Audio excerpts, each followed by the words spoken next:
Hello students, कैसे हैं आप सब लोग। होप आपकी तैयारी जो है एग्ज़ाम की अच्छी चल रही होगी।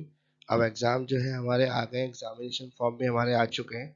आप सब लोगों ने एग्जामिनेशन फॉर्म भर लिए होंगे और उम्मीद करता हूँ कि आपको कोई प्रॉब्लम नहीं आ रही होगी। अगर फिर भी आपको कोई प्रॉब्लम आ रही है एग्जामिनेशन फॉर्म भरने में, तो आप मुझसे जो है पूछ सकते हैं कमेंट सेक्शन में लिखकर। मेरे साथ आप व्हाट्सएप पर भी कनेक्ट हो सकते हैं। मैं डिस्क्रिप्शन बॉक्स में अपना नंबर दे दूंगा आपको। आप चाहें तो मेरे साथ व्हाट्सएप पे कनेक्ट हो सकते हैं। कोई भी आपको प्रॉब्लम आती है तो आप मेरे से डायरेक्टली क्वेरी कर सकते हैं। तो एजुकेटर ऑफ दिल्ली चैनल में आपका बहुत स्वागत है। मेरा नाम मुकेश किरार है। मैं एजुकेशनल चैनल चलाता हूँ, एक लॉ से जुड़ा हुआ, और आपके बीच में लॉ के लेक्चर लेके आता हूँ। तो आज जो है मैं आपके बीच में जो लेक्चर लेके आया हूँ वो BLLB फिफ्थ सेमेस्टर का सब्जेक्ट है कॉन्स्टिट्यूशन लॉ ऑफ इंडिया। उसको हम कवर कर रहे हैं आज। उसका फर्स्ट लेक्चर है हमारा कॉन्स्टिट्यूशन का। तो स्क्रीन पर जैसे आप देख पा रहे हैं, एजुकेटर ऑफ दिल्ली का मेरा अपना लोगो है।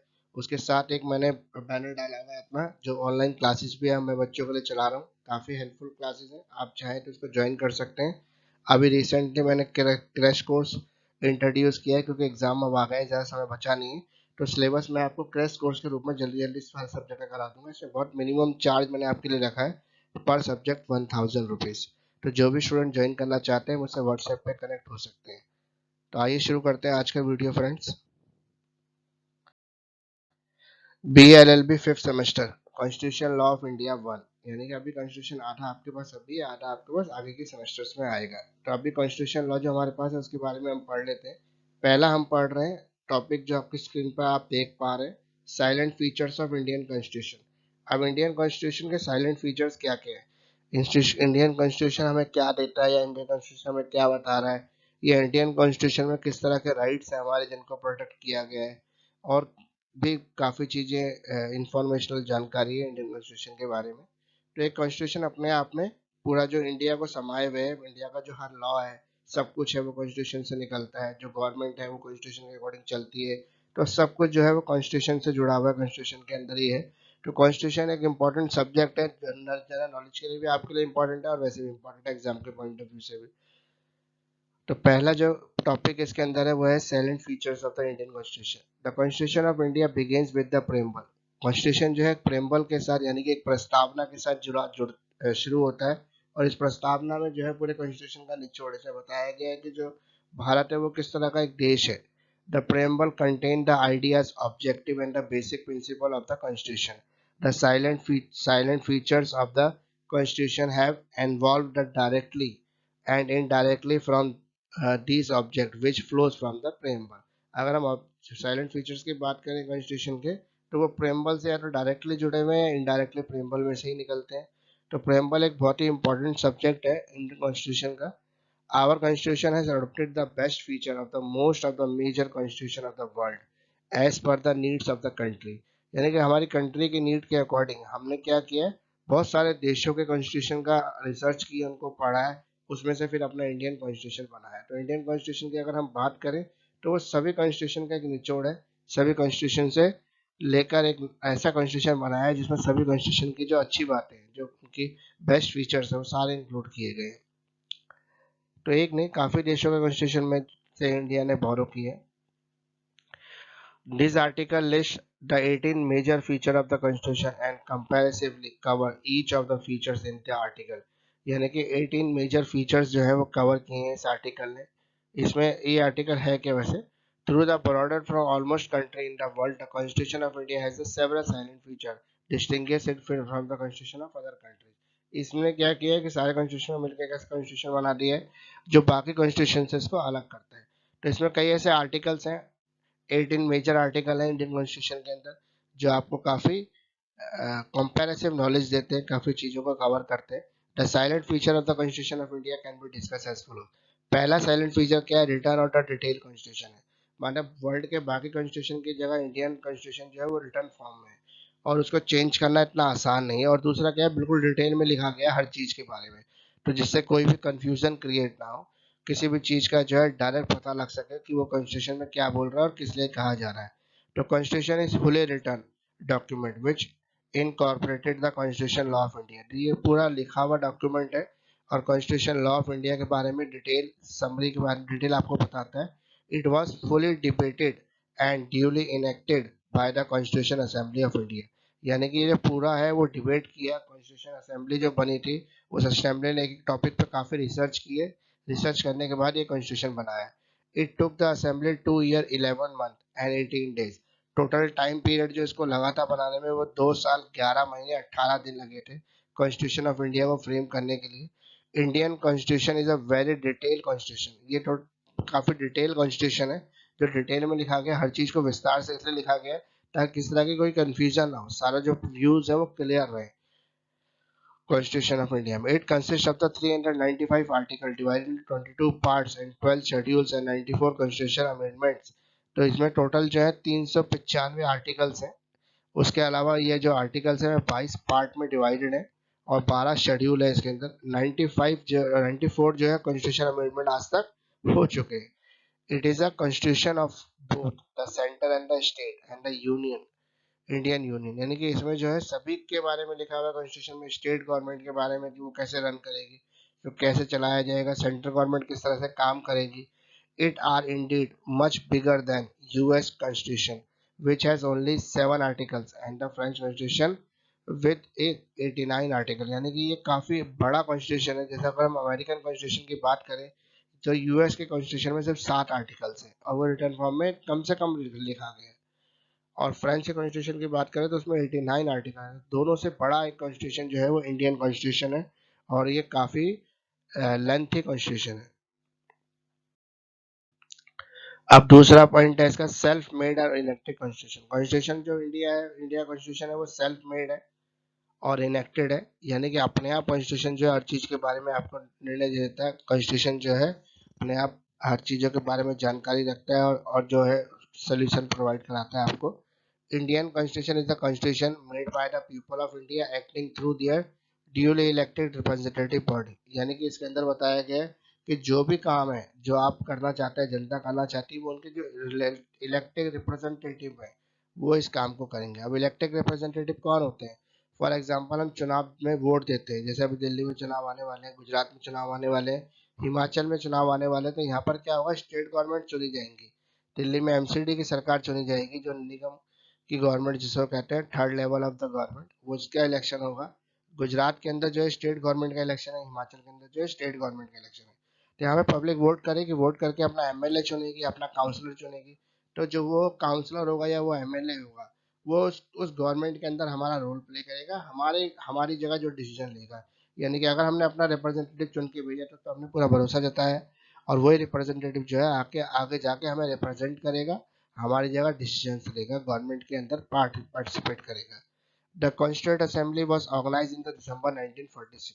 अब जो कॉन्स्टिट्यूशन बनाने की जो असेंबली थी उसको 1946 में बनाया गया था। It first session was held on the 9 दिसंबर 1946। पहला इसका सेशन जो हुआ था वो 9 दिसंबर 1946 को हुआ था। It pass the objective resolution on the 12 जनवरी 1947। इसने जो रेजोल्यूशन पास किया था वो 22 जनवरी 47 को पास किया था। Thereafter it initiate the process of constitution making in the right earnest was a position to finally pass and adopt the constitution on 26 नवंबर 1949। 26 नवंबर 1949 को इन्होंने जो कॉन्स्टिट्यूशन है वो इंडिया को बना के सौंप दिया था कॉन्स्टिट्यूशन असेंबली ने, लेकिन इसको लागू किया गया था 26 जनवरी 1950 को। The constitution become fully operational with effect from 26 जनवरी 1950, यानी 26 जनवरी 1950 से कॉन्स्टिट्यूशन जो है पूरी तरह से देश में लागू हो गया था। We celebrate this day our public day, इस डे को हम अपना रिपब्लिक डे के नाम से सेलिब्रेट करते हैं। द कॉन्स्टिट्यूशन ऑफ इंडिया दस a self made and duly enacted constitution. ये अपने आप में एक सेल्फ मेड कॉन्स्टिट्यूशन है और ड्यूली इनेक्टेड कॉन्स्टिट्यूशन है। अपने आप में सब चीज़ों की डिटेल स्टडी लिए हुए है। अब है प्रेम्बल। प्रेम्बल जो है इम्पोर्टेंट पार्ट है कॉन्स्टिट्यूशन ऑफ इंडिया का। प्रेम्बल में हम काफ़ी चीज़ें कवर कर रहे हैं, मतलब काफ़ी चीज़ें जो है वो डिटेल में बताई गई हैं प्रेम्बल के अंदर। तो प्रेम्बल एक काफ़ी इंपॉर्टेंट पार्ट है हमारे कॉन्स्टिट्यूशन का। अगर मैं कॉन्स्टिट्यूशन ऑफ इंडिया की बात करूँ तो प्रेम्बल के बारे में हम पढ़ लेते हैं। प्रेम्बल होता क्या है? प्रेम्बल एक प्रस्तावना है जो हमारे संविधान के अंदर लिखी हुई है। इसके थ्रू हमें यह बताया गया है कि जो कॉन्स्टिट्यूशन ऑफ इंडिया है उसका क्या रोल है। The preamble of the Constitution of India is a well-drafted document which states the philosophy of the Constitution, यानी Constitution के philosophy के बारे में बताता है। It declares India to be a sovereign, socialist, secular, democratic republic and a welfare state। इसने India को बोला है कि वो सोवरियन कंट्री है, उसके ऊपर किसी किसी का कोई एक्सटर्नल प्रेशर नहीं है, वो अपने डिसीजन खुद लेती है। सोशलिस्ट कंट्री है, वो सामाजिकता का नियम पे फॉलो करती है, वो सामाजिकता के नियम को मानती है, वो सोशलिस्ट कंट्री है। तो ये जो वर्ड है, जैसे आपका पहला वर्ड है सोवरियन, दूसरा वर्ड है आपका सोशलिस्ट सामाजिक, तीसरा वर्ड है आपका सेकुलर, यानी कि यहाँ पे सभी धर्मों को समान रिस्पेक्ट दी जाएगी, किसी धर्म विशेष के व्यक्ति के साथ कोई भेदभाव नहीं होगा। डेमोक्रेटिक रिपब्लिक, यहाँ पे जो शासन है वो जनता चलाएगी अपने इलेक्टेड रिप्रेजेंटेटिव के थ्रू, वो वोट दे के अपना रिप्रेजेंटेटिव चुनेंगे, अपना नेता चुनेंगे। अ वेलफेयर ऑफ स्टेट कमेटी, यानी कि स्टेट कमेटी के वेलफेयर के लिए, स्टेट कमेटी का काम क्या होता है, जस्टिस को सिक्योर करना, ये देखना कि किसी के साथ भी कोई अन्याय या कोई गलत चीज ना हो, अगर ऐसा कुछ हो रहा है तो उसके लिए डिसीजन लेना। सिक्योर द जस्टिस, जस्टिस को सिक्योर करना। और लिबर्टी, आज़ादी देना, सभी लोग जो है काम को, जो भी लीगली मतलब इलीगल काम नहीं है उसको आपको लिबर्टी देनी पड़ेगी लोगों को। जैसे हमारे देश में आज़ादी है कि आप किसी भी तरह का व्यापार कर सकते हैं, कोई भी नौकरी आप ज्वाइन कर सकते हैं according to your qualification. Equality, equality मतलब होता है कि सबको अवसरों की समानता दी जाए, यानी किसी के साथ कोई जातिगत भेदभाव ना किया जाए, धर्म के आधार पर कोई भेदभाव ना किया जाए, सभी जो लोग हैं भारत के वो इक्वली ट्रीट किए जाए, कानून की दृष्टि से भी और शासन की दृष्टि से भी, यानी कोई भी व्यक्ति जो चुनाव लड़ना चाहे वो इलेक्शन में जाकर चुनाव लड़ सकता है, उसके ऊपर कोई भी रोक टोक जाति आधारित या वर्ग आधारित नहीं होनी चाहिए। to promoting the fraternity, dignity of the individual and unity of the integrity of the nation। ये सब चीज़ों से फ़ायदा क्या हो रहा है कि जो आपका इंडिविजुअल है उसकी डिग्निटी, उसकी इंटीग्रिटी, उसकी यूनिटी जो है, इसको ताकत मिल रही है, इससे देश की ताकत भी बढ़ रही है, देश की एकता भी बढ़ रही है। तो प्रेम्बल जो है वो की है कॉन्स्टिट्यूशन ऑफ इंडिया की, इसमें कॉन्स्टिट्यूशन ऑफ इंडिया की आत्मा समाई हुई है, इसे कॉन्स्टिट्यूशन ऑफ इंडिया की सोल भी कहते हैं, आत्मा भी कहते हैं। इसने पूरा भाव जो है कॉन्स्टिट्यूशन ऑफ इंडिया क्या चाहता है वो एक निचोड़ के साथ आपके सामने पेश कर दिया। It state the nutshell, the nature of Indian state and objective it committed to secure the people। यानी कि प्रेम्बल जो है उसने पूरा का पूरा जो संविधान है, जो इतना लेंथी संविधान है, उसको कुछ शब्दों के अंदर जो है पूरा निचोड़ उसका सामने पेश कर दिया है। तो प्रेम्बल पढ़ने से पता लग जाता है कॉन्स्टिट्यूशन ऑफ इंडिया क्या ऑब्जेक्टिव है, क्या ऑब्जेक्टिव है, वो क्यों बनाया गया है, उसके लिए पीछे क्या रोल है और पब्लिक के लिए वो किस तरह से काम करेगा। तो इंडिया इज अगला चौथा पॉइंट जो India is a democratic socialist state. India जो है एक डेमोक्रेटिक सोशलिस्ट स्टेट है, एक सामाजिक राज्य है जो जनता के शासन द्वारा चलाया जाता है। इसमें सारा काम जो है पब्लिक करती है, लेकिन इनडायरेक्टली अपने रिप्रेजेंटेटिव के through. Right from the beginning of the Indian Constitution fully reflected the spirit of the democratic socialism। शुरू से अगर हम बात करें तो इंडिया का जो कॉन्स्टिट्यूशन है वो उसकी जो आत्मा है वो शुरू से जो है डेमोक्रेटिक रही है, डेमोक्रेटिक सोशलिज्म की आत्मा रही है। यानी कि हमारा जो कॉन्स्टिट्यूशन है जो फुली बेस्ड है वो सामाजिकता के नियम के ऊपर है, लेकिन वो सामाजिकता लाने का उत्तरदायित्व जो है, जो कर्तव्य है वो किसका है, वो उन लोगों का है जो हमारे वोट के द्वारा चुने जाते हैं। हम यानी कि हम शासन तो खुद कर रहे हैं, पब्लिक शासन कर रही है, लेकिन अपने इलेक्टेड रिप्रेजेंटेटिव के थ्रू शासन कर रही है। It was only in the 1976, सिर्फ 1976 जो है उसमें जो प्रेम्बल वॉज अमेंड किया गया था, जहाँ पे इंडियन जो कॉन्स्टिट्यूशन है उसके प्रेम्बल में वर्ड जोड़ दिया गया था socialism. It is now regarded as the prime feature of the Indian state.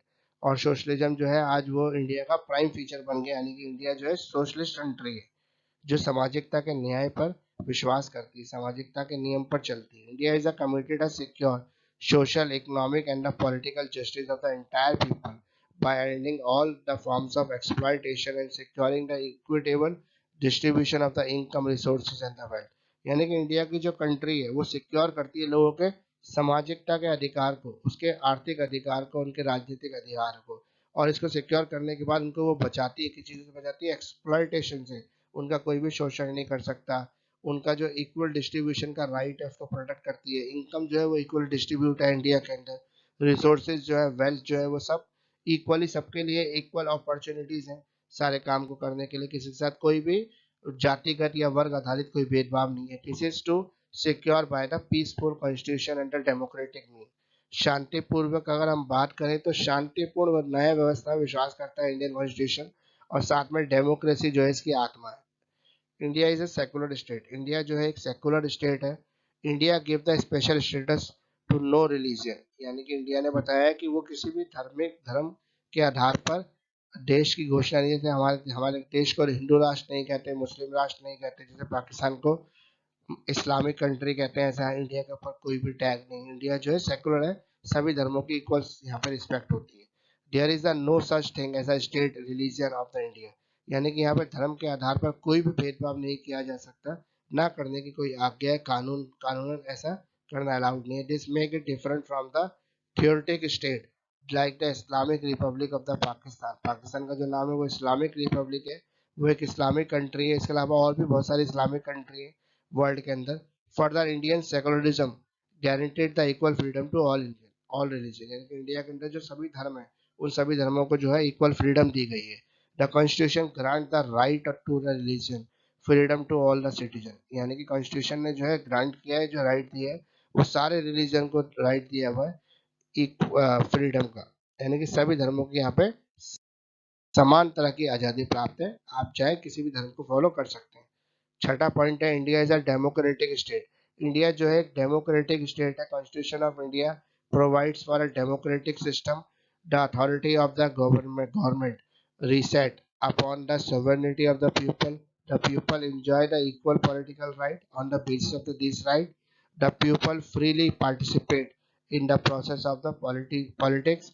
They elect their government. Free, fair, and regular election are held for electing government. For all the activities, the government of India is responsible before the people. The people can change their government through the election. No government can remain in power which does not enjoy the confidence of the people. India is world largest working democracy. तो अगर हम India की बात करें तो India में एक democratic state है। यहाँ पे जो शासन है वो पब्लिक के द्वारा चुने गए इलेक्टिकल रिप्रेजेंटेटिव पॉलिटिकल रिप्रेजेंटेटिव करते हैं। जो भी शासन है वो इनडायरेक्टली जो है, जो जनता चलाती है, जनता का शासन है। यहाँ पर आप अपने वोट के थ्रू किसी भी गवर्नमेंट को चुन सकते हैं, उसको हटा भी सकते हैं। ऐसी कोई भी गवर्नमेंट नहीं है जिसको आपने चुना नहीं है और वो शासन चला रही है। तो इंडिया में जो है डेमोक्रेटिक फॉर्म ऑफ गवर्नमेंट है, पीपल का शासन है, लोगों का शासन है। डायरेक्टली इनडायरेक्टली लोग जो है अपनी गवर्नमेंट का सिलेक्शन कर रहे हैं। जैसे राष्ट्रपति का चुनाव जो होता है वो इनडायरेक्टली होता है, लेकिन हमारे द्वारा इलेक्टेड जो लोग होते हैं वही इसका इलेक्शन करते हैं, इसका चुनाव करते हैं। तो डायरेक्टली इनडायरेक्टली दोनों तरह से जो है डेमोक्रेटिक फॉर्म ऑफ गवर्नमेंट जो है, यानी कि पब्लिक है, जनता का शासन चल रहा है इंडिया के अंदर। अब अगला पॉइंट है इसके अंदर 7 point, India is a republic. India एक रिपब्लिक है। The preamble declare India is a republic. India is not ruled by a monarch nominated head of the state, यानी कि इंडिया के अंदर किसी एक व्यक्ति का साम्राज्य नहीं है, एक व्यक्ति का राज्य नहीं है। ये जो है पब्लिक के द्वारा एक डेमोक्रेटिक फॉर्म ऑफ गवर्नमेंट है। यहाँ पे अगर हम इलेक्टेड हेड की बात करें, यानी कि इंडिया के हेड की बात करें, तो वो प्रेसिडेंट ऑफ इंडिया होता है, जिसको इनडायरेक्टली जो है हमारे लोग, हमारे द्वारा चुने गए जो रिप्रेजेंटेटिव होते हैं वो चुनते हैं। और इनका जो चुनाव होता है राष्ट्रपति का, वो 5 साल के लिए होता है, और 5 साल बाद दोबारा इसको इनडायरेक्टली इलेक्ट करते हैं हमारे द्वारा इलेक्ट किए गए रिप्रेजेंटेटिव, जिनको हम एमपी कहते हैं, एमएलए कहते हैं, एमएलसी कहते हैं। वो हमारी जगह जाके वोट डालते हैं, राष्ट्रपति को चुनते हैं इंडिया के। India is a union state. India जो है एक यूनियन स्टेट है, यानी कि बहुत सारी स्टेट है इंडिया के अंदर, उन सब राज्यों को मिला के एक गणराज्य बना है, जिसे यूनियन ऑफ स्टेट कहते हैं, वो है इंडिया। तो आर्टिकल जो है वो डिफाइन करता है, आर्टिकल 1 ने डिक्लेयर किया है India is a Bharat is a union of state. India जो है उसका नाम भारत है, और उसको है हम राज्यों का एक समूह कहते हैं, गणराज्य कहते हैं। The term union of the state shows the two important fact. इसके अंदर दो इम्पोर्टेंट फैक्ट है। यूनियन ऑफ स्टेट की बात करें, the Indian union is not result of the voluntary agreement among the sovereign state, यानी कि यहाँ पे कोई वॉलंटरी एग्रीमेंट नहीं हो रखा। यहाँ पे स्टेट जो है उन्होंने अपने आप को जो इंडिया के साथ जोड़ नहीं रखा है, वो इंडिया की ही स्टेट है, इंडिया का ही पार्ट है, उनका कोई अलग से कोई वजूद नहीं है। वर्ल्ड के पॉइंट ऑफ व्यू से देखें तो सारा इंडिया है। दिल्ली, बॉम्बे, मद्रास, कैलकाटा, ये सब जो है इंडिया ही है। The state of India do not enjoy the right of the secession to the union, यानी कि यहाँ पे ऐसा कोई भी राइट नहीं है जहाँ पे किसी मोनार्क ने, किसी राज्य का अलग से राजा हो, उसने इंडिया की शरण ले रखी हो, ऐसा कुछ नहीं है। इंडिया के जो सारे राज्य हैं वो इंडिया के अपने राज्य हैं। इंडिया के अंदर इस समय 28 स्टेट्स हैं और 7 यूनियन टेरिटरीज हैं। Mixture of the federalism and unitarism. India के जो कॉन्स्टिट्यूशन है उसके सबसे इंपॉर्टेंट फीचर्स क्या है कि वो फेडरलिज्म और यूट्रेनिज्म दोनों को साथ लेके चलता है, यानी कि एकता और अखंडता दोनों चीजें इसके अंदर पाई जाती हैं। While describing the India as a union of the state, अगर हम इंडिया को यूनियन ऑफ द स्टेट के रूप में डिफाइन करें तो the constitution provide for a federal structure with a unitary spirit, scholar describe India as a quasi federation, यानी कि इंडिया को इन्होंने क्वासी फेडरेशन के रूप का नाम दिया है। इसका मतलब ये है कि इंडिया जो है एक ऐसा गुलदस्ता है जिसके अंदर अलग अलग फूल है, उनको एक गुलदस्ते के रूप में साथ में बांध के रखा गया है। ये केसी वेयर की डेफिनेशन है, as a federation with a unitary base or even a unitarism federalism like a federation in the constitution of India provide for, यानी कि इंडियन फेडरेशन की जो क्वालिटीज है वो क्या क्या है। पहला है division of power between the centre and the state, इसकी सबसे बड़ा जो फीचर्स है वो ये है कि यहाँ पे जो पावर का बंटवारा है वो यूनियन गवर्नमेंट और स्टेट गवर्नमेंट, सेंट्रल गवर्नमेंट और स्टेट गवर्नमेंट दोनों में बढ़िया तरीके से डिवीजन किया गया है। अलग अलग जो इनके काम के सब्जेक्ट है वो बांटे गए हैं। कुछ ऐसे सब्जेक्ट है जिन पे स्टेट गवर्नमेंट ही काम कर सकती है, लॉज बना सकती है। कुछ ऐसे सब्जेक्ट है जिन पे खाली सेंट्रल गवर्नमेंट काम कर सकती है, स्टेट के लिए भी लॉ बना सकती है। A return rigid and the supreme constitution, यहाँ पे एक रिटर्न कॉन्स्टिट्यूशन है, एक रिजिट है जिसको बदलना इतना आसान नहीं है, उसको अमेंडमेंट कर सकते हैं लेकिन सिस्टम इतना इजी नहीं है। दूसरा है लास्ट में जो है सुप्रीम कॉन्स्टिट्यूशन है, सबसे ऊपर जो है कॉन्स्टिट्यूशन ऑफ इंडिया है, उससे बड़ा कोई भी नहीं है। Independent judiciary with a power to decide the centre state dispute, यहाँ पे जुडिशरी जो है उसकी पावर जो है वो काफी बड़ी पावर है, और यहाँ पे जो अगर कोई डिस्प्यूट हो जाता है स्टेट गवर्नमेंट और सेंट्रल गवर्नमेंट है किसी भी सब्जेक्ट मैटर को लेकर, किसी लॉ को बनाने को लेकर पावर्स के ऊपर, या किसी भी तरह का डिस्प्यूट, जैसे दिल्ली गवर्नमेंट का भी सेंट्रल गवर्नमेंट के साथ डिस्प्यूट हुआ था तो उन्होंने कोर्ट में केस डाला था। तो कोर्ट जो है गवर्नमेंट के झगड़ों को भी सुलझाने का काम करती है। यहाँ पे कोर्ट जो है वो सुप्रीम पावर है, सबसे ऊपर है। Dual administration that is the centre and the state administration, यहाँ पे डुअल एडमिनिस्ट्रेशन चलता है साथ साथ, एक सेंट्रल गवर्नमेंट का और एक स्टेट गवर्नमेंट का। By providing a very strong centre, यहाँ पर जो सेंटर है वो स्ट्रॉन्ग है स्टेट की तुलना में। A common constitution in the single citizenship, यहाँ पे कॉन्स्टिट्यूशन जो है स्टेट और सेंटर का एक ही है, सिटीजनशिप जो है वो भी एक ही है। जैसे अमेरिका में होता है कि आपको न्यूयॉर्क की अलग सिटीजनशिप लेनी पड़ेगी, यूरोप की अलग सिटीजनशिप लेनी पड़ेगी, और अमेरिका की अलग सिटीजनशिप लेनी पड़ेगी, लेकिन हमारे देश में ऐसा नहीं होता। हमारे देश में अगर आपने इंडियन सिटीजनशिप ले रखी है तो आप बॉम्बे के भी सिटीजन हो, आप दिल्ली के भी हो, आप बेंगलोर के, कलकत्ता के, सभी जगह के सिटीजन हो। इमरजेंसी पोजीशन कॉमन, यानी कि यहाँ पे इमरजेंसी प्रोविजंस का भी पूरा तरह से निर्माण किया गया कि इमरजेंसी आ जाती है तो डिसीजन मेकिंग पावर किसके पास होगी, कौन डिसीजन लेगा और कोई डिसीजन कैसे होगा। कॉमन इलेक्शन कमीशन है यहाँ पे, जो पूरे देश के अंदर चुनाव कराता है, उसी का फैसला रहता है चुनाव कराने का, ताकि एक निष्पक्ष चुनाव हो सके, किसी भी राजनीतिक पार्टी का इसमें प्रभाव नहीं होता। इलेक्शन कमीशन ऑफ इंडिया जो है वो इलेक्ट किया जाता है, एक निष्पक्ष तरीके से इलेक्ट किया जाता है, उसके बाद वो पूरे देश के अंदर चुनाव कराने का फैसला लेता है। कॉमन लॉ इंडिया सर्विसेज, यानी कि यहाँ पर जो है लॉ जो है, sorry, common all Indian service, India की जो सर्विसेज है वो सबके लिए कॉमन है, सबके लिए खुली हुई है, और इसके अलावा रैंक वाइज जो सर्विसेज का क्राइटेरिया है वो क्लियर और डिफाइंड है। The constitution clearly reflect it's unitary spirit, यानी कि यहाँ पे यूनिटरी स्पिरिट बताई गई है कि हर चीज के लिए जो है अलग अलग सिस्टम बनाया हुआ है। स्टेट गवर्नमेंट के लिए अलग से लॉज है जो स्टेट लिस्ट के अंदर कवर्ड है, और सेंट्रल के लिए अलग है। India is a federation, India जो है फेडरेशन है with some union unitary feature, unitary feature होने के साथ साथ इंडिया जो है वो फेडरेशन है, यानी कि सारे राज्यों का एक समूह है जहाँ पे सेंट्रल गवर्नमेंट और यूनियन गवर्नमेंट जो है वो मिलकर काम करते हैं, सेंट्रल स्टेट मिलकर काम करते हैं, और राज्य प्लस देश की भलाई के लिए काम होता है।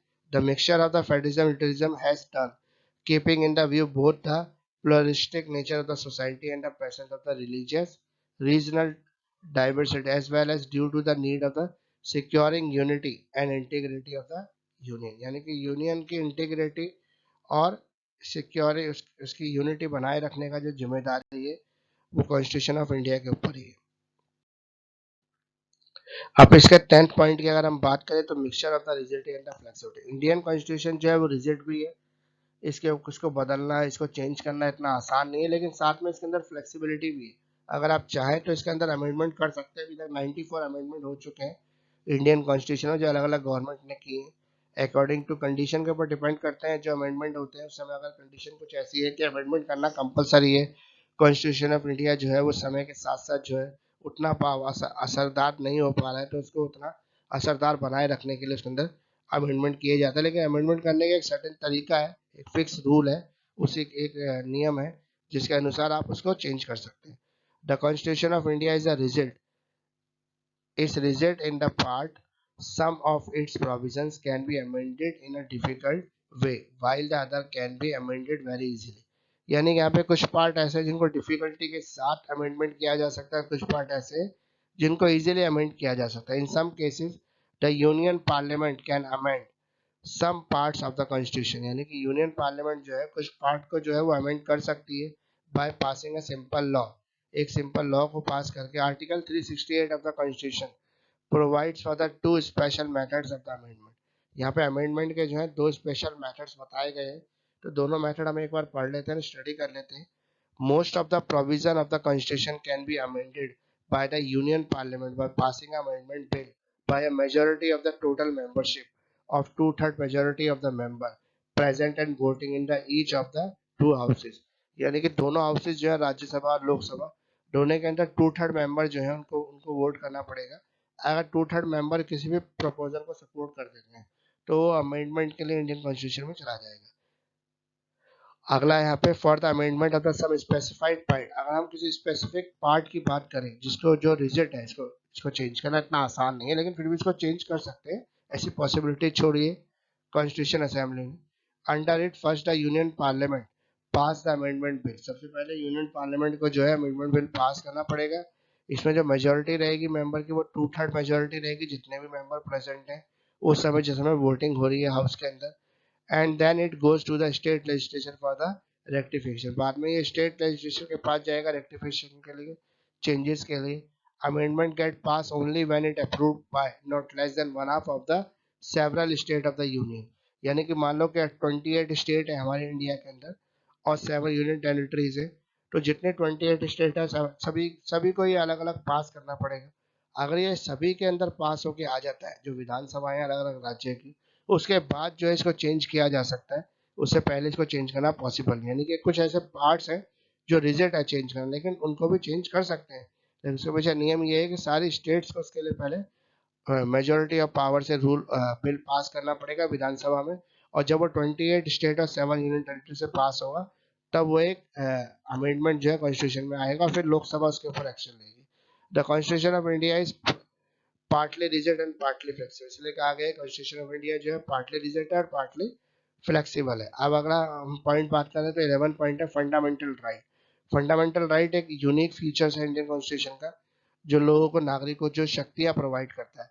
Under is the part 3 C article 12 to 35 the constitution of India grant the guarantees the fundamental right to its citizen, अपने नागरिकों को कुछ अधिकार देता है Indian constitution. It is called the Indian bill of the right, इसे Indian bill of the right के नाम से भी जाना गया है। इसमें 7 फंडामेंटल राइट जो है वो गारंटीड दिए गए हैं इंडियन सिटीजन को। इसके अंदर से एक जो गारंटी है राइट टू प्रॉपर्टी की, उसको बाद में जो अमेंडमेंट करके 1979 में हटा दिया गया था, तो इसलिए अब जो नंबर है वो 6 है। जब कॉन्स्टिट्यूशन बना था तो 7 फंडामेंटल राइट थे हमारे पास। अब ये सातों राइट कौन से हैं, इसमें से 6 राइट है, अब तो एक राइट तो हट चुका है, राइट टू प्रॉपर्टी। अब पहला जो है इसमें राइट टू इक्वालिटी है, यानी कि आप सभी को जो है इक्वल मानोगे, किसी भी तरह कोई डिस्क्रिमिनेशन नहीं करोगे, सबको इक्वल अपॉर्चुनिटी दोगे।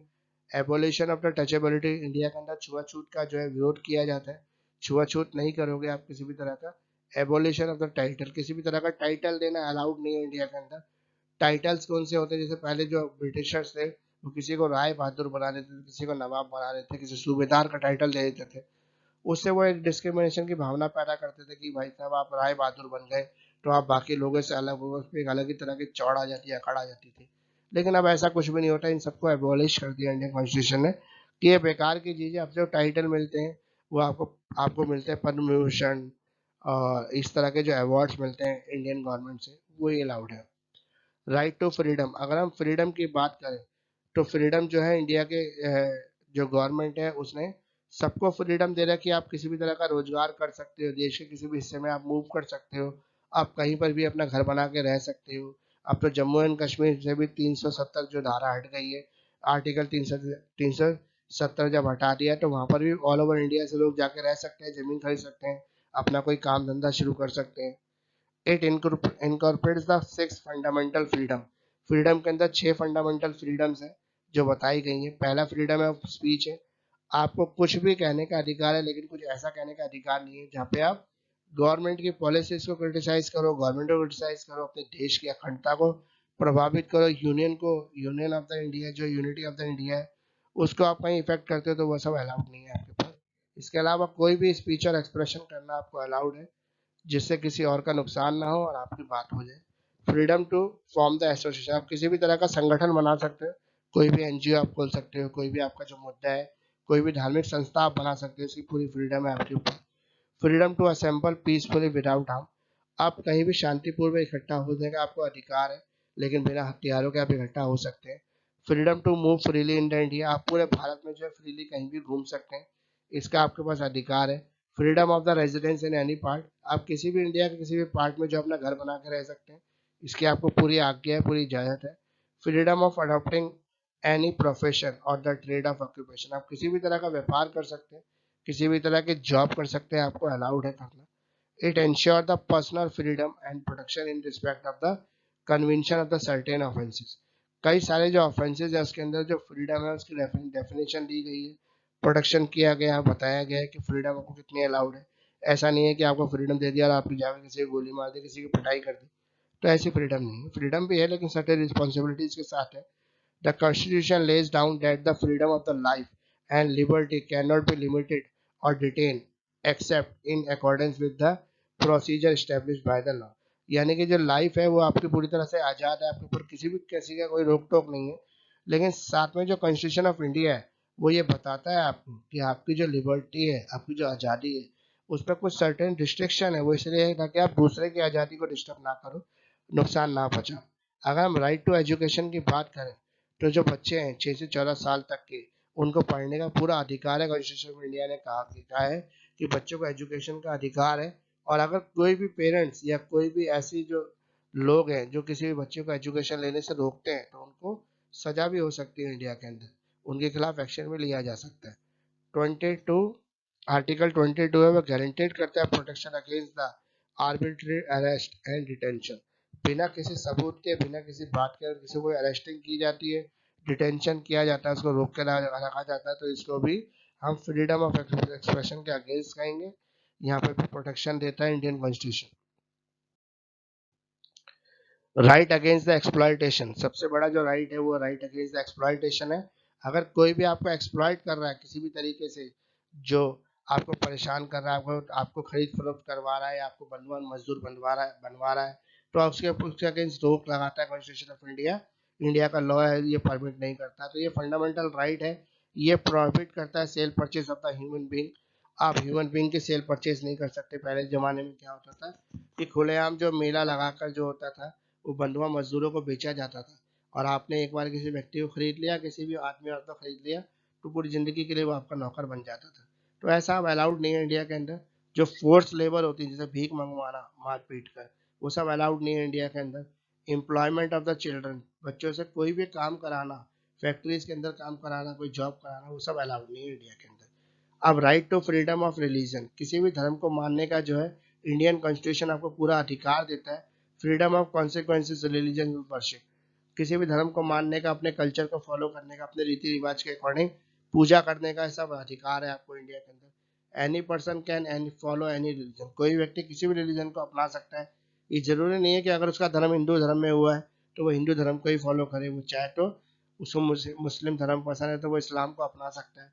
इस तरह की भी पूरी आज़ादी है धर्म को चेंज करने की इंडिया के अंदर। It give all religion freedom to establish and maintain their religious institution, वो अपना धार्मिक संस्थान भी बना सकता है, उसकी पूरी आज़ादी है, मंदिर गुरुद्वारा मस्जिद बना सकता है। Person can be compelled to pay any tax on the propagation of any religion, किसी भी रिलीजन को प्रोपोगेट करने के लिए, टैक्स पेमेंट करने के लिए पूरी आज़ादी है इंडियन कॉन्स्टिट्यूशन के अंदर। The state can not Levi a tax for any religion, किसी भी तरह का जो टैक्स है धर्म धर्म के नाम पर, जैसे फॉर एग्जांपल ऐसा कोई भी टैक्स इंडिया के अंदर लगाना अलाउड नहीं जो हिंदुओं के ऊपर हो, जैसे जजिया कर लगाया था ब्रिटिशर्स गवर्नमेंट ने जो हिंदुओं के ऊपर था। इसी तरह से कोई आप इस्लाम के ऊपर कोई टैक्स लगा दो, कोई भी जो है इस्लामिक धर्म को अपना रहा है तो उसके ऊपर टैक्स लगेगा। तो इंडिया के अंदर जो धर्म के नाम पर कोई भी टैक्स लगाने के ऊपर रोक है। किसी भी स्कूल कॉलेज या रिलीजियस इंस्टीट्यूशन जो धर्म के नाम पे चलते हैं, वो अपने धर्म को प्रमोट करने के लिए काम कर सकते हैं, लेकिन साथ में उनको लिमिटेशन दी गई है कि वो ऐसा काम नहीं कर सकते दूसरे धर्म की भावना को आहत पहुंचे।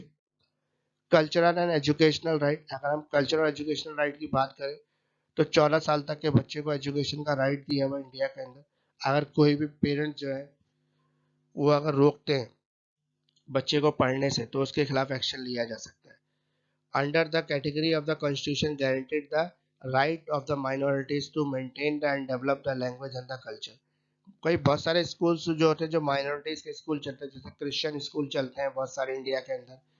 इसके अलावा जो जैनी के अलग से स्कूल होते हैं, उसके अलावा इस्लामिक के जो मदरसे होते हैं, ये सब में जो इस्लामिक शिक्षा दी जाती है, तो ये सब जो है माइनॉरिटीज का एजुकेशन इंस्टीट्यूशन है जिसको चलाने का पूरा अधिकार देती है government.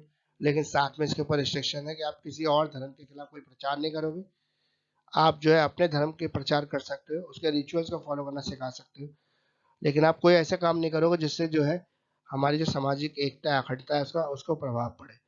Right to constitutional remedies, constitution ने सबसे बड़ा राइट दिया आर्टिकल 32 के अंदर कि अगर कोई भी आपके इन अधिकारों को छीनता है तो आप जाके कॉन्स्टिट्यूशन ऑफ इंडिया के अंदर सुप्रीम कोर्ट में शिकायत कर सकते हैं।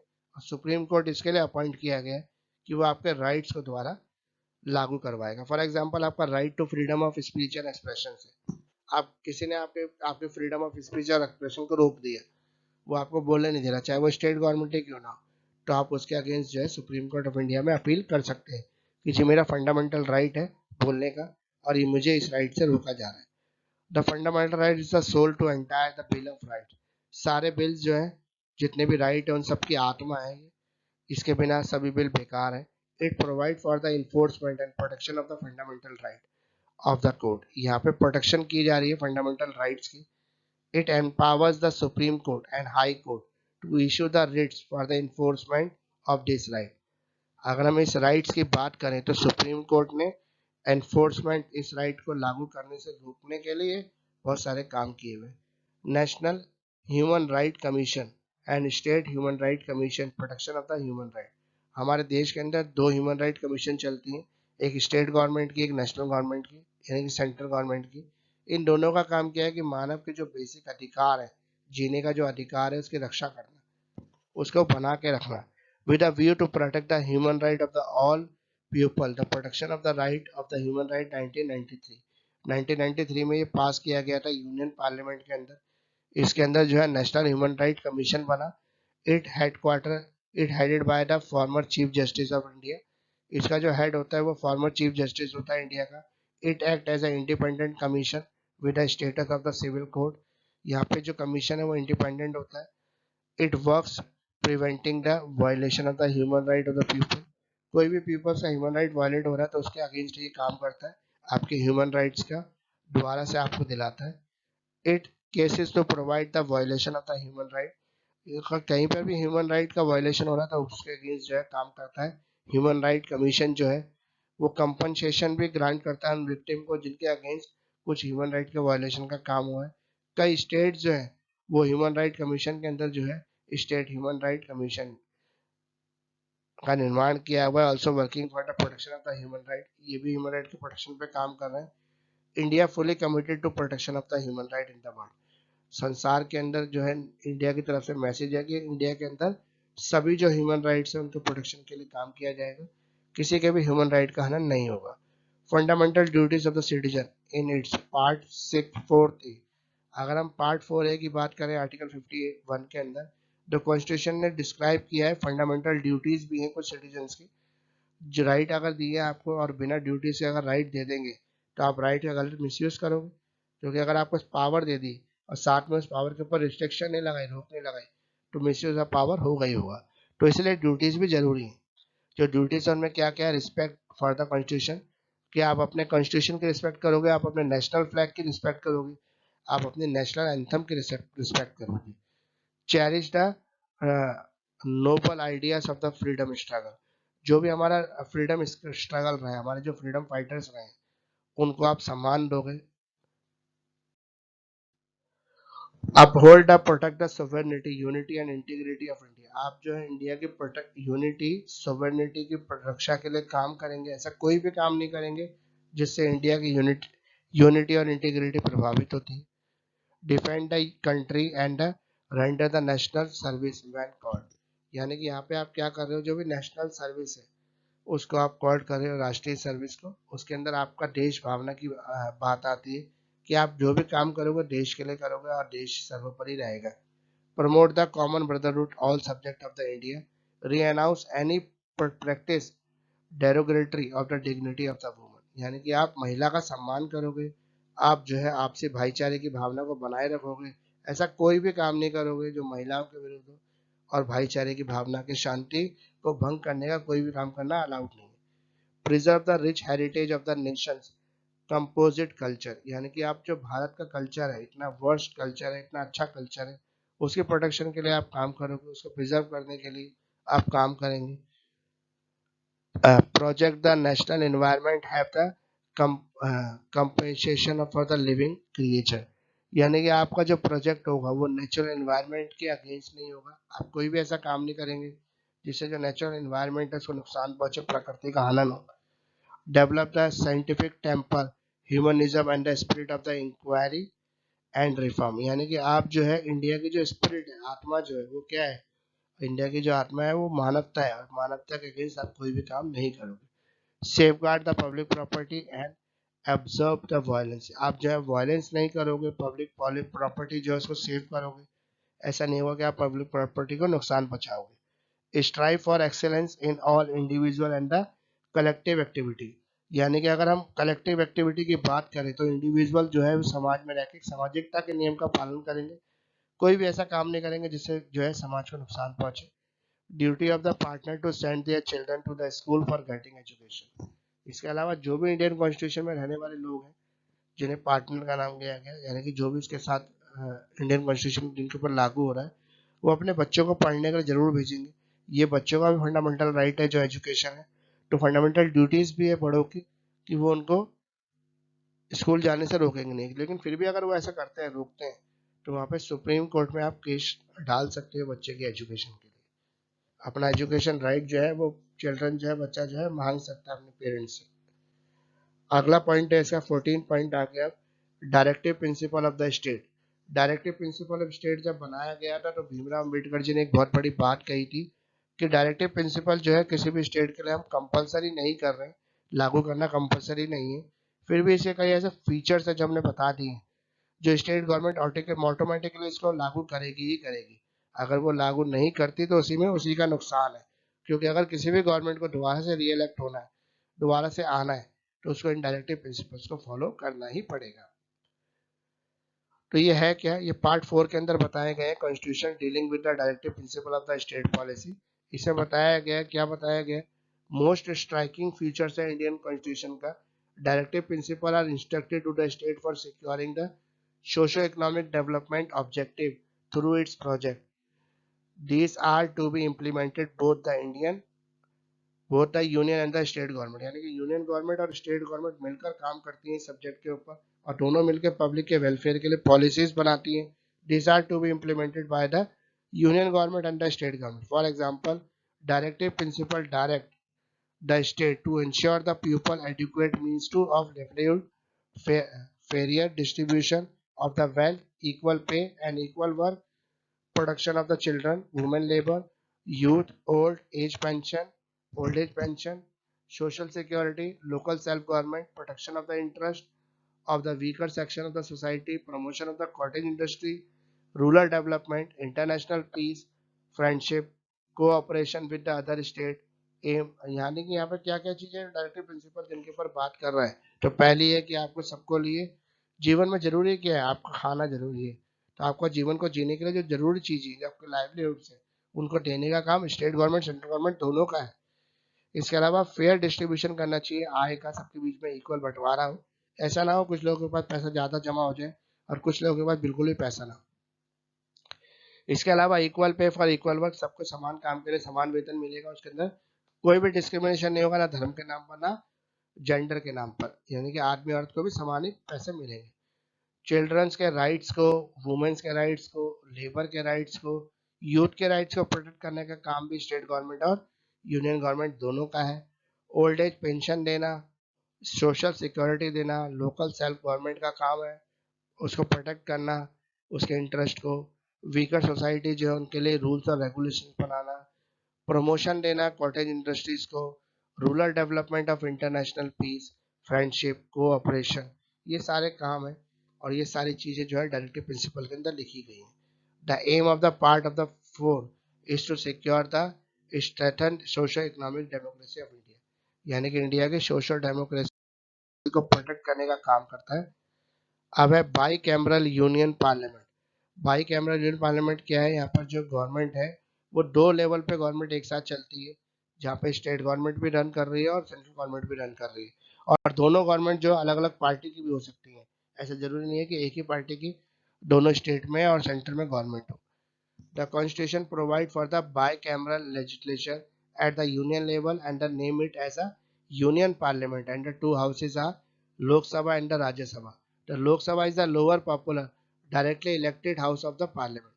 लोक सभा जो है वो आपका लेस, लोक सभा जो है वो लोअर है और राज्यसभा जो है इसके ऊपर है। It represent the people of the India. It its maximum stand was 550, 550 members होते हैं इसके अंदर। Presently Lok Sabha has the 545 member. आज जो है 545 मेंबर हैं इसके अंदर। People each state elected representative proportion to their population.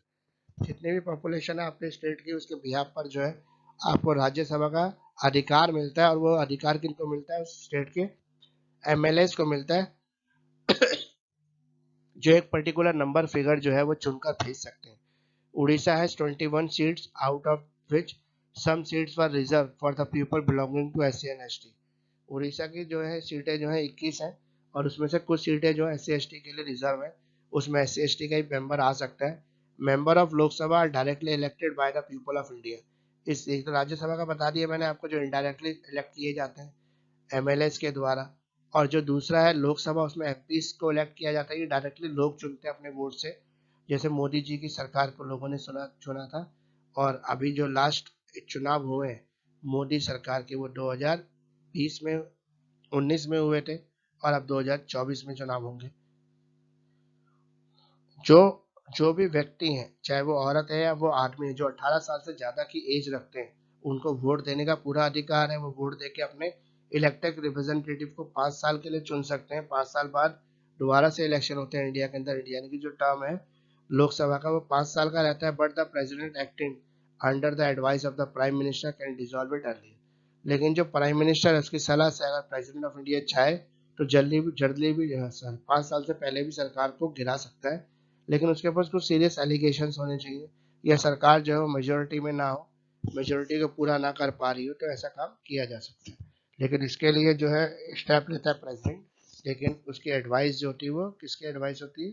Prime minister.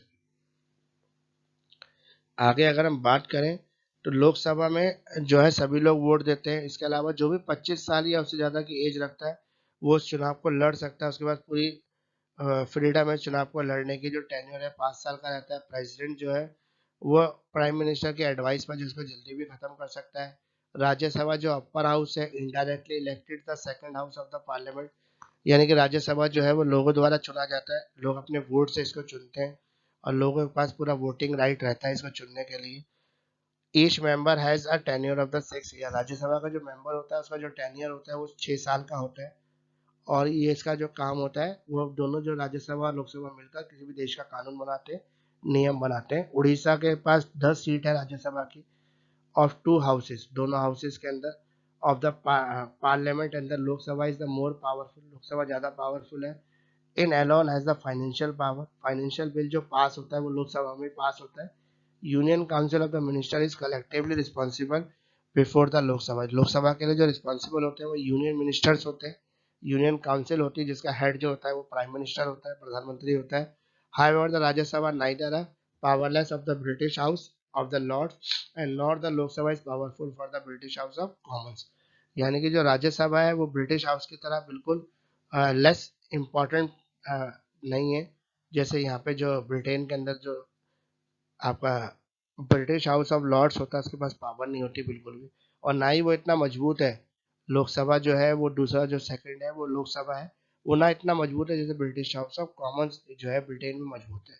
अब हम पार्लियामेंट्री सिस्टम की अगर बात करें, the constitution of India provide for the parliamentary system.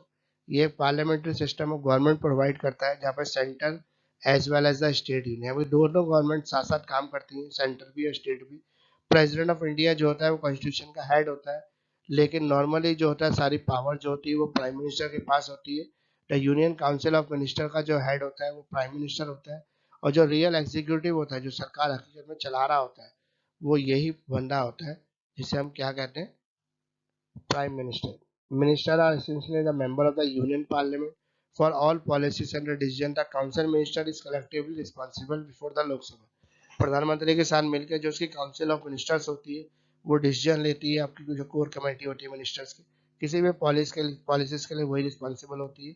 Lok Sabha can remove the minister by passing a vote no confidence का vote pass करके आप किसी को भी हटा सकते हो उसके against. The cabinet in fact the minister prime minister has the power to get the Lok Sabha dissolve by the president, यानी कि प्रेसिडेंट के पास भी पावर है, वो डिसॉल्व कर सकता है समय से पहले लोकसभा को, लेकिन प्राइम मिनिस्टर के एडवाइस पर। On similar line the parliament government is also as a work of in the state. अगर हम बात करें तो पार्लियामेंट्री जो गवर्नमेंट है वो स्टेट में भी चलती है और सेंटर में भी चलती है। अब है adult suffrage. Another feature of the Constitution of India provides the universal adult suffrage. All men and the women enjoy the equal right to vote. Every adult man and the woman above the 18 year has the right to vote. All registered voters get the opportunity to vote in the election. तो यहाँ पर जो है इस जो Indian constitution है उसका एक फीचर्स है कि 18 साल से ऊपर जो भी बड़ा है, बच्चा है, चाहे वो मैन है या वुमेन है, उन सबको जो है राइट ऑफ द वोट मिल जाता है। उसके द्वारा वो अपनी सरकार का इलेक्ट कर सकते हैं, सरकार को चुन सकते हैं। उसके अलावा आगे है इसमें single integrated state with the single citizenship. India के अंदर जो है सिंगल सिटीजनशिप का सिस्टम है, यूएस की तरह डबल सिटीजनशिप नहीं है यहाँ पर। यहाँ पे 28 स्टेट्स हैं, 7 यूनियन टेरिटरीज हैं, और जिसकी ऐसा नहीं है कि आपको 28 स्टेट्स की अलग अलग सिटीजनशिप लेनी पड़ेगी और यूनियन टेरिटरीज के लिए अलग और सेंट्रल गवर्नमेंट के अलग। यहाँ पे सिंगल सिटीजनशिप का लॉ है, आप सभी के नागरिक हो जाते हैं अगर भारत के नागरिक है तो। सिंगल इंटीग्रेटेड जुडिशरी, यहाँ पे जुडिशरी सिस्टम जो है काफी मजबूत है। पूरी जो स्टेट है, जितनी भी स्टेट है उनके अंदर हाई कोर्ट्स होता है, लेकिन सुप्रीम कोर्ट ऑफ इंडिया सिर्फ एक है, वो दिल्ली के अंदर है। तो जितने भी केसेस हैं सुप्रीम कोर्ट ऑफ इंडिया तक जो पहुंचते हैं हायर लेवल के, इसमें स्पेशल जो केसेस होते हैं वो कॉन्स्टिट्यूशन से जुड़े हैं, जहाँ पे आपके कॉन्स्टिट्यूशन के फंडामेंटल राइट्स का वायलेशन हो रहा है, आपके कॉन्स्टिट्यूशनल राइट्स आपको नहीं मिल रहा है, तो आप सुप्रीम कोर्ट ऑफ इंडिया में जाके अपील कर सकते हैं। तो सुप्रीम कोर्ट जो है वो एपेक्स कोर्ट है, सबसे बड़ी कोर्ट है। और जो हाई कोर्ट है जो स्टेट में बड़ी कोर्ट होती है, 21 हाई कोर्ट है इंडिया के अंदर, जहाँ पे Orissa high court has been existence in the 1948, Cuttack के अंदर लोकेटेड है, जो 48 से ही चल रही है, सबसे पुरानी जो हाई कोर्ट है वो। The supreme court is the highest court of the land. Bharat की अगर बात करें सबसे ऊंचा जो कोर्ट है वो सुप्रीम कोर्ट है। It control run the judicial administration of the India. ये जुडिशियल एडमिनिस्ट्रेशन को कंट्रोल करती है, यानी कि कभी स्टेट गवर्नमेंट और सेंट्रल गवर्नमेंट का किसी बात को लेकर डिस्प्यूट हो जाए तो उसका फैसला भी यही लोग कराते हैं। इंडिपेंडेंट जुडिशरी, इंडिया की जो जुडिशरी है वो इंडिपेंडेंट है। इंडियन कॉन्स्टिट्यूशन ने जुडिशरी को बिल्कुल अलग पावर दे रखी है, उसके ऊपर किसी भी तरीके का गवर्नमेंट का कोई प्रेशर नहीं होता है। जजेस are appointed by the president, जजेस की जो अपॉइंटमेंट होती है वो प्रेसिडेंट ऑफ इंडिया करते हैं।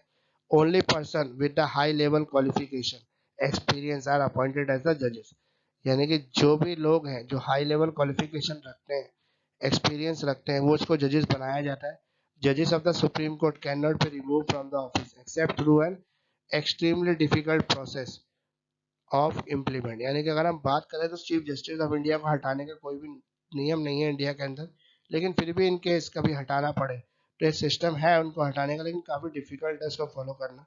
द सैलरीज ऑफ द जजेस आर वेरी हाई। जज की जो सैलरी होती है काफी हाई होती है ताकि वो अपना खर्चा जो आसानी चला सके, उसके ऊपर कोई भी इन्फ्लुएंसिंग पावर असर ना करे। The supreme court had its own staff, supreme court का जो है अपना स्टाफ होता है, वो सारा काम करता है। Indian judiciary has an autonomous organization in the state, it work and the independent the powerful judiciary। तो इंडियन जुडिशरी जो है इंडिपेंडेंटली और पावरफुल जुडिशरी के रूप में काम कर रही है। अगला है judicial review. The constitution of the India supreme law of the India. The supreme court act as the guardian protection protector and the interpreter of the constitution, यानी कि सिटीजन जो कॉन्स्टिट्यूशन ऑफ इंडिया है वो guardianship का भी role play करता है, fundamental rights को हमारा प्रोटेक्ट करता है। उसके लिए सुप्रीम कोर्ट है जिसके अंदर हम अपील कर सकते हैं अगर कोई भी हमारा राइट का वायलेशन हो रहा है तो। तो पावर, जुडिशियल पावर जो है वो सारी सुप्रीम कोर्ट के पास है। Supreme court the constitution validity of the law, law की कॉन्स्टिट्यूशन वैलिडिटी भी बताती है। साथ में किसी भी लॉ को नए को बना सकती है, उसको हटा भी सकती है पुराने लॉ को जो इंडियंस के फेवर में नहीं है। Judicial activism, currently Indian judiciary has been becoming the more and the more active towards the performance of its social obligation through the public interest legislation system as well as through a more active exercise of its power. The Indian judiciary has been now very actively trying to secure the all public demands and need to them under the law and the policies of the state. यानी कि judicial activism जो है काफ़ी active है India के अंदर। Indian कोई भी सेंट्रल गवर्नमेंट है या स्टेट गवर्नमेंट है, किसी भी व्यक्ति के जो राइट्स हैं उनको छीन नहीं सकती, उनका वॉयलेंट नहीं कर सकती। अगर ऐसा करती है तो उसके अगेंस्ट जो है सुप्रीम कोर्ट एक्शन लेगा। अब एनर्जी प्रोविजन की, इमरजेंसी प्रोविजंस की हम बात करें तो कॉन्स्टिट्यूशन ऑफ इंडिया में जो है इमरजेंसी प्रोविजंस के ऊपर भी काम किया गया है। यहाँ पे इमरजेंसी पावर्स भी रखी गई हैं इंडिया के अंदर। कोई भी वार इमरजेंसी आ जाती है, किसी देश से लड़ाई हो जाती है, तो ये इमरजेंसी जो पावर है ये आर्टिकल 352 के अंदर है। इसमें बताया गया है दो तरह की इमरजेंसी, एक एक्सटर्नल इमरजेंसी और एक इंटरनल इमरजेंसी। एक्सटर्नल इमरजेंसी में बताया किसी देश के साथ अगर आपकी लड़ाई हो जाती है, वॉर हो जाती है, झगड़ा हो जाता है, तो उसको एक्सटर्नल इमरजेंसी कहते हैं। इंटरनल इमरजेंसी का मतलब ये है कि देश के अंदर कोई दंगा हो जाए, कि धर्म के ऊपर विवाद हो जाए या कोई और काम हो जाए, तो ये सब इंटरनल इमरजेंसी। तो कॉन्स्टिट्यूशन ऑफ इंडिया जो है आर्टिकल 356 में बता रहा है कि emergency resulting from the failure of the constitution machinery in any state और सम स्टेट, यानी कॉन्स्टिट्यूशन ऑफ इंडिया कहीं पे फेल हो जाए किसी एक स्टेट में या अदर स्टेट में, तो वहाँ पे ये इमरजेंसी जो पावर्स है, प्रोविजंस है, वो लागू हो जाते हैं। प्रेसिडेंट ऑफ इंडिया जो होता है इसका हेड होता है, उसके पास इमरजेंसी पावर्स को लागू करने की पूरी ताकत होती है, लेकिन वो प्राइम मिनिस्टर के एडवाइस पर ही काम करता है। अगला पॉइंट है इसमें special provision relating to the schedule caste and schedule tribe. Schedule caste और शेड्यूल ट्राइब के लिए जो है स्पेशल प्रोविजंस रखे गए हैं कॉन्स्टिट्यूशन के अंदर, क्योंकि इनकी जो आबादी है वो काफी टाइम तक जो है एक्सप्लॉइटेड रही थी, लोगों ने इनका शोषण किया था। तो इनको दोबारा से उभारने के लिए और मेन स्ट्रीम में लाने के लिए इनके लिए कुछ प्रोविजंस तैयार किए गए हैं गवर्नमेंट के द्वारा, कुछ राइट्स इनको दिए गए हैं। इन राइट्स का ये पूरी तरह से इंजॉयमेंट करते हैं, इंजॉय करते हैं इन राइट को, अपनी तरक्की के लिए इसका इस्तेमाल करते हैं, अपने बच्चों के एजुकेशन के लिए इसका इस्तेमाल करते हैं। तो स्पेशल प्रोविजंस का भी प्रावधान है एसएसटी के लिए। प्रोविजन रिगार्डिंग द लैंग्वेज, अगर हम लैंग्वेज की बात करें तो इंडियन कॉन्स्टिट्यूशन की कोई भी ऑफिशियल लैंग्वेज नहीं है, लेकिन फिर भी हिंदी को जो है मेन भाषा माना गया है। लेकिन ऑफिशियल लैंग्वेज के रूप में कोई भी भाषा जो है संविधान के अंदर शामिल नहीं की गई है, आज तक नहीं शामिल की गई। इसके अलावा हम बात करें लैंग्वेज की, तो धर्म के आधार पर, भाषा के आधार पर, जाति के आधार पर कोई भी भेदभाव करना इंडिया में अलाउड नहीं है। ये मैंने पूरा सा आपको स्क्रीन पे दे दिया, वीडियो काफी लंबा हो गया है तो मैं शॉर्ट में आपको समझा रहा हूँ इसको। आप चाहे तो इसका स्क्रीनशॉट ले लेना, स्क्रीनशॉट लेकर आप इसको डिटेल में पढ़ लेना। कोई भी प्रॉब्लम आती है तो आप मुझसे कांटेक्ट कर सकते हो, मैं आपको अपना व्हाट्सएप नंबर आगे जाकर शेयर कर रहा हूँ। अगर हम बात करें constitution drawn from the several sources की, जो इंडियन कॉन्स्टिट्यूशन है वो काफी अलग अलग सोर्सेज से लिए गए हैं, यानी कि सारे देशों के जो अच्छी अच्छी बातें हैं उनको शामिल करके इंडिया ने अपना जो है कॉन्स्टिट्यूशन ऑफ इंडिया फ्रेम कर लिया। तो इसकी अगर हम बात करें तो वैल्यूज जो है, इसके आइडियाज जो है वो सब अडॉप्ट किए गए ब्रिटिश कॉन्स्टिट्यूशन से, क्योंकि पहले हमारे देश में ब्रिटिशर्स का शासन था।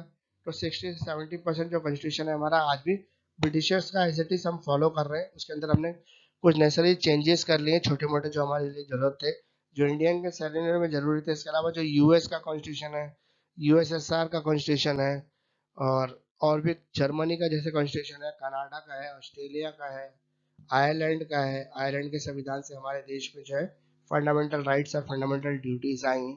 तो ये सब चीजें जो है हमने अलग अलग देशों से सीख कर जो है अपने देश के संविधान बना लिए।